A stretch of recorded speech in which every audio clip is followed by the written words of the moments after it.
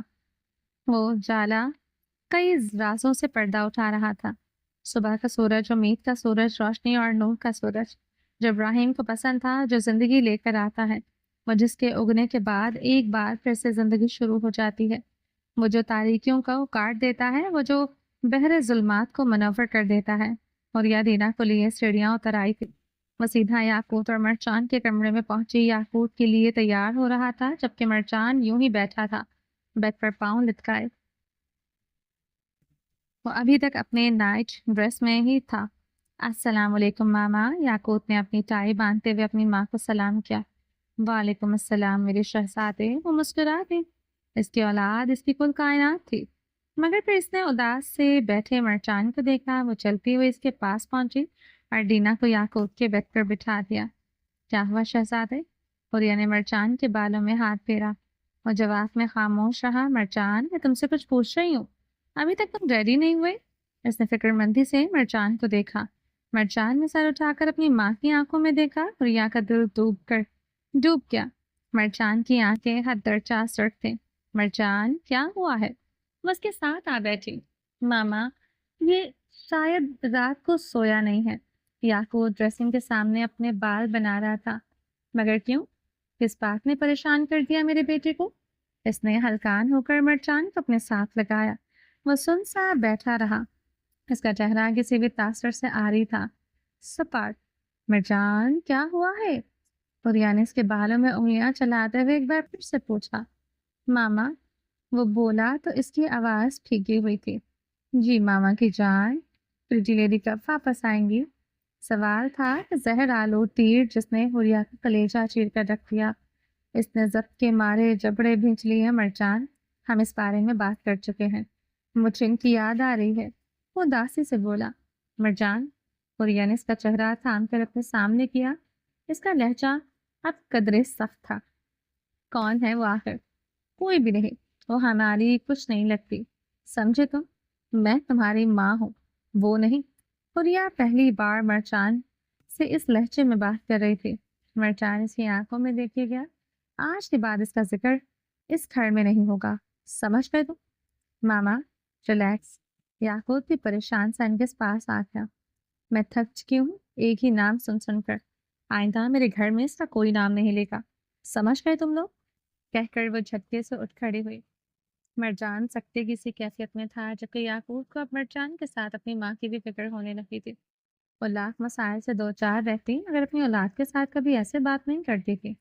وہ ایک بہترین ماں تھی، مگر اب اس کا ضبط جواب دے رہا تھا۔ ابراہیم کا پراسرار سا رویہ اور حسن کی بات، ان دونوں چیزوں نے اس کا دماغ ہلا کر رکھ دیا تھا۔ آپ ایسے کیوں ریا کر رہی ہیں ماما؟ مرجان نے دروازے میں جاتی ماں کو کہا تو وہ پلٹی، اور تم کیسے ریئیکشن کی امید رکھتے ہو؟ مدینہ کو اٹھائے کھڑی تھی۔ وہ بس بابا کی کزن ہے، آپ ایسے ریئیکٹ کر رہی ہیں جیسے بابا نے ان سے شادی کر لی ہو۔ مرجان کا جواب سن کر فوریا کی آنکھیں پوری کھل گئی۔ وہ کہنا تو چاہتی تھی کہ بھاڑ میں جائے تمہاری پریٹی لیڈی اور تمہارا باپ، مگر وہ ضبط کر گئی۔ وہ کچھ دیر کھڑی مرجان کو گھورتی رہی، پھر بنا کچھ کہے پلٹ گئی۔ مرجان، یعقوب اب اس کے سامنے آ کھڑا ہوا۔ میرے بھائی کیوں کر رہے ہو ایسے؟ وہ تکان زدہ لہجے میں بولا۔ کیا کر رہا ہوں؟ وہ اب سخت سے تاثرات لیے ہوئے تھا۔ اس طرح ماما کو ہرٹ کیوں کر رہے ہو؟ میں نے کسی کو ہرٹ نہیں کیا۔ او، وہ اوور ریئیکٹ کر رہی ہیں۔ کہتا وہ بیڈ سے نیچے اترا۔ شاید کسی اور چیز کا سٹریس ہے ان کو، اور نکال مجھ پر رہی ہیں۔ وہ ڈٹائی سے کہتا واش روم کی جانب بڑھ گیا، جبکہ افسوس سے گردن ایک جانب گرائی۔ گاڑی فارم ہاؤس کے سامنے آ کر رکی۔ وہ تینوں گاڑی سے نکلے تو صفا نے آنکھیں جھپکی اور اپنے سامنے کھڑی اس عالیشان سی عمارت کو دیکھا۔ چلو، قادر کہتا ہوا آگے بڑھ گیا، اور وہ عالیشان وہ عیشا کے ساتھ کھڑی تھی۔ یہ کس کا گھر ہے؟ صفا نے سامنے دیکھتے ہوئے پوچھا۔ باس کا اور کس کا؟ عیشا نے کندھے اچکا دیا۔ صفا کے سر پر بم آ کر گرا۔ وہ لوگ اس کو گھما پھرا کر وہیں لے آئے تھے۔ کیا؟ صفا قریباً چیخ رہی تھی۔ قادر اندر جا چکا تھا، وہ دونوں وہیں گیٹ پر کھڑی تھی۔ ریلیکس، تم یہاں سیف ہو۔ عیشا نے اس کا کندھا تھپتھپایا۔ ریلیکس؟ سی، تم لوگ میرے ساتھ کیا کر رہے ہو؟ صفا نے چیخنے کے انداز میں کہتے ہوئے اپنا چکراتا ہوا سر پکڑ لیا۔ عیشا نے ہڑبڑا کر اس کو دونوں شانوں سے تھاما۔ صفا، میری بات سنو، عیشا نے کہنا شروع کیا، جبکہ صفا نے بے یقینی سے سر نفی میں ہلائے جا رہی تھی۔ ہم لوگ پاکستان جا رہے تھے، مگر کوئی ایسا ہے جو تمہارے پیچھے ہے، اس لیے باس نے ہمیں واپس بلوا لیا ہے۔ عیشا نے کہا تو صفا نے غیر یقینی سے ان کی آنکھوں میں دیکھا۔ کیا؟ میرے پیچھے؟ ہاں دیکھو، ہماری دنیا بہت پیچیدہ ہے، اس لیے لوگ باس کے فیصلوں پر کبھی سوال نہیں کرتے، مگر اس وقت تم بس یہ جان لو کہ یہ سب صرف اور صرف تمہیں محفوظ بنانے کے لیے کیا جا رہا ہے۔ صفا نے عیشا کے دونوں ہاتھ جھٹکے۔ ابراہیم کہاں ہے؟ مجھے ان سے ابھی اور اسی وقت ملنا ہے۔ میرا تماشا بنا کر رکھ دیا ہے۔ ایک طرف مجھے چھوڑ رہے ہیں، مجھے خود سے دور بھیج رہے ہیں، کوئی رشتہ نہیں رکھنا چاہتے، اور دوسری جانب مجھے اب یہاں قید کر دیا ہے۔ صفا کی آنکھیں سرخ ہوئی تھی، تکان سے، غصے سے اور ضبط سے۔ وہ خود تم سے مل لیں گے، مگر ابھی بس تم وہ کرو جو ہم کہہ رہے ہیں۔ عیشا نے تکان سے چور لہجے میں کہا۔ وہ خود بھی خوار ہو کر رہ گئی تھی۔ میری بات کرواؤ ان سے۔ صفا نے آنکھیں رگڑی۔ وہ خود کریں گے بات، آخر ہے کیا تمہارے باس؟ ہے کیا تمہارا باس؟ صفا ایک بار پھر سے چلائی۔ عیشا مسکراتی۔ تم ہنس رہی ہو؟ صفا کو اب عیشا پر غصہ آنے لگا۔ نہیں تو چلو ہم ناشتہ کرتے ہیں۔ تم پاگل ہو؟ اس سے پہلے صفا کچھ کہتی عیشا اس کا ہاتھ کھینچ کر اس کو اپنے ساتھ لے گئی۔ وہ لوگ لانچ میں پہنچے تو قادر سیڑھیاں اتر رہا تھا۔ وہ فریش ہو کر آ رہا تھا اور یقیناً دوبارہ کسی کام سے جا رہا تھا۔ تم تھکتے نہیں؟ عیشا نے افسوس بھرے لہجے میں قادر سے کہا۔ وہ جو ان کے پاس سے گزر رہا تھا چھٹکا نہیں، یک لفظی جواب پایا۔ کمال ہے، ورنہ 40 کو پہنچ کر بندے کی آدھی ہڈیاں تو ویسے ہی جواب دی جاتی ہیں۔ عیشا نے مسکراہٹ دبائے۔ صفا اس کے ساتھ کھڑی ہوئی۔ قادر نے دانت پیچ لیے۔ وہ لوگ ہمیشہ اس کو اس کی عمر کا تانا دیتے تھے، کم کھانا کھاؤ اور کم سونا عمر کو بڑھا دیتا ہے، اور مجھے تم 30 سے بھی کراس کرتی دکھائی نہیں دیتی۔ عیشا، قادر عیشا کی آنکھوں میں دیکھتا کہہ کیا تھا۔ عیشا نے مٹھیاں کھینچ لی۔ اس کا چہرہ سرخ ہو گیا، اور غصہ کرنے سے بڑھاپا جلدی آ جاتا ہے، 2 سال تک دانت گر جائیں گے، کہتے وہ پرسکون سا اپنا کالر جھاڑتا وہاں سے نکل گیا۔ عیشا پیچھے آگ کا گولا بنے کھڑی تھی۔ عیشا کے چہرے پر اب کی بار فکر سی تھی۔ اس نے مڑ کر اپنے ساتھ کھڑی صفا کو دیکھا، وہ جو پہلے ہی خوف زدہ لگ رہی تھی۔ مزید خفا ہوئی۔ کیا واقعی بندہ کم کھانے اور کم سونے سے جوان رہتا ہے؟ وہ آنکھیں مٹکاتی ہوئی صفا سے پوچھنے لگی۔ صفا نے افسوس سے گردن ایک جانب گرائی۔ وہ تپی ہوئی تھی۔ اچھا میں ناشتہ بناتی ہوں، تم فریش ہو جاؤ۔ اوپر تیسرے نمبر والا کمرہ میرا ہے، اس میں قادر نے سامان رکھوا دیا ہے۔ اس کے بعد اگر تمہیں الگ کمرے میں سونا ہوگا تو میں دوسرا کمرہ سیٹ کروا دیتی ہوں۔ وہ نارمل سے انداز میں کہتی ہے کچن کی جانب بڑھ گئی۔ صفا حیرت کی مورت بنی کھڑی رہی۔ وہ لوگ ایسے باتیں کر رہے تھے جیسے ان کا روز کا معمول ہو۔ وہ لوگ اتنے نارمل کیسے تھے؟ شاید ان کی زندگی ہی نارمل تھی۔ صفا کے علاوہ سب کی زندگی نارمل تھی، بس ایک وہی تھی جو وقت کی منجدھار میں پھنسی ہوئی تھی۔ جلدی فریش ہو جاؤ، میں نے ناشتے پر انتظار نہیں کرنا، بھوک لگی ہوئی ہے مجھے۔ کچن سے عیشا کی آواز پر وہ چونکی اور پھر بوجھل قدم اٹھاتی سیڑھیاں چڑھ گئی۔ دوپہر ہو رہی تھی۔ لاہور ایئرپورٹ پر ایک گاڑی آ کر رکی اور ایک ہاتھ پر اپنا کوٹ لٹکائے وہ ایک ہاتھ میں موبائل پکڑے چشمہ لگائے مصروف سے انداز میں ایئرپورٹ کے احاطے سے نکلا اور گاڑی میں سوار ہو گیا۔ چلو، اس کے یک لفظی حکم پر گاڑی چل دی، جبکہ ان کے پیچھے ایک ایمبولینس تھی جس کا سائرن بند تھا۔ یقیناً اس ایمبولینس میں کوئی لاش تھی۔ کیسے ہیں آپ سر؟ عاصم نے وقتاً میرر سے دیکھتے ہوئے اس سے پوچھا۔ ٹھیک ہوں، ٹھیک ہو جاؤں گا، اس نے اپنی گھڑی دیکھتے ہوئے جواب دیا۔ سر، اس لڑکے کا کیا کرنا ہے؟ عاصم نے ونڈ اسکرین پر نگاہیں جمائے ہی پوچھا۔ کون سا لڑکا؟ ابراہیم نے آئیبرو سکیڑ کر پوچھا تو عاصم کے گلے میں ایک گلٹی ابھر کر معصوم ہوئی۔ یعنی وہ شخص یہ بھی بھول گیا تھا کہ کوئی مرا انسان اس کی اس کال کوٹڑی میں گل سڑ رہا ہے۔ وہ سر، وہ جو زاویار کا دوست تھا۔ عاصم نے اپنے ماتھے پر آیا سب پسینہ صاف کیا۔ ہاں اچھا، وہ زندہ ہے؟ اس نے نارمل سے انداز میں پوچھا تو عاصم کی مزید حالت خراب ہوئی۔ جی سر، ٹھیک ہے، کل اس کو چھوڑ دینا، اس کی ضرورت نہیں ہے، اس نے نارمل سے انداز میں جواب دیا۔ وہ دوبارہ اپنا موبائل نکال کر بیٹھ گیا۔ بیسمنٹ تاریک تھی۔ اس کے وسط میں چھت کے ساتھ چلتا ہوا وہی بلب۔ وہ روشن ہوا تو سامنے کرسی کے ساتھ بندھے ہوئے ایک آدمی نے اپنی آنکھیں کھولنے کی ناکام سے صحیح کی۔ اس نے ایک بار پھر سے کوشش کی مگر بلب سے آتی تیز روشنی اس کی آنکھوں کو چمکا رہی تھی۔ اس نے آنکھیں بند کر لی۔ سر میں عجیب سا درد تھا۔